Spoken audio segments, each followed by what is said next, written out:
അസ്സലാമു അലൈക്കും. റമദാൻ തുടങ്ങിയപ്പോൾ നമ്മളൊക്കെ വളരെ സജീവമായിട്ടാണ് ഓരോ കാര്യങ്ങളും ചെയ്തിരുന്നത്. തറാവീഹ് നമസ്കാരത്തിന് നേരത്തെ തന്നെ നമ്മൾ പള്ളിയിലെത്തും. ഓരോ ദിവസവും പരിശുദ്ധ ഖുർആൻ ഒരു ജുസ്എങ്കിലും പാരായണം ചെയ്യാൻ ശ്രമിക്കും. നമസ്കാരത്തിന് ശേഷം ദിക്റുകൾ ഉണ്ടാകും, സുന്നത്ത് നമസ്കാരങ്ങൾ ഉണ്ടാകും. ഇങ്ങനെ റമദാനിനെ സ്വീകരിച്ചു എന്നത് നമുക്ക് തന്നെ ഒരു അഭിമാനം തോന്നുന്ന രൂപത്തിലാണ് നമ്മൾ ആദ്യത്തെ ദിവസങ്ങളിൽ ഉണ്ടായിരുന്നത്. ക്രമേണ അതിങ്ങനെ പല ആളുകൾക്കും കുറഞ്ഞു വരും. നമസ്കാരത്തിൽ താല്പര്യമില്ലായ്മ, അല്ലെങ്കിൽ ശ്രദ്ധ കുറയുന്ന, നമസ്കാരത്തിലേക്ക് എത്തുന്നത് വൈകുന്ന, ഇങ്ങനെയുള്ള ഒരു താല്പര്യമില്ലായ്മ പല ആളുകൾക്കും വരാറുണ്ട്. സത്യത്തിൽ നമ്മൾ എന്ത് കാര്യങ്ങൾ ചെയ്യുമ്പോഴും അതിന് ഒരു തുടർച്ച ഉണ്ടാകണം, സ്ഥിരമായി ചെയ്യാൻ നമുക്ക് സാധിക്കണം.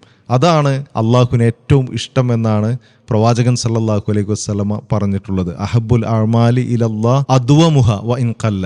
അള്ളാഹുവിന് ഏറ്റവും ഇഷ്ടമുള്ള കർമ്മം അത് സ്ഥിരമായി ചെയ്യുന്ന കാര്യങ്ങളാണ്, അതിനി ഒരല്പം കുറഞ്ഞു പോയാൽ പോലും. അതുകൊണ്ട് ഈ റമദാനിൽ നമ്മൾ എങ്ങനെ ഏതൊരു ആവേശത്തോടു കൂടെയാണോ തുടങ്ങിയത് ആ ആവേശം എന്നും നിലനിർത്തുവാൻ ശ്രദ്ധിക്കുക. അള്ളാഹു അനുഗ്രഹിക്കട്ടെ.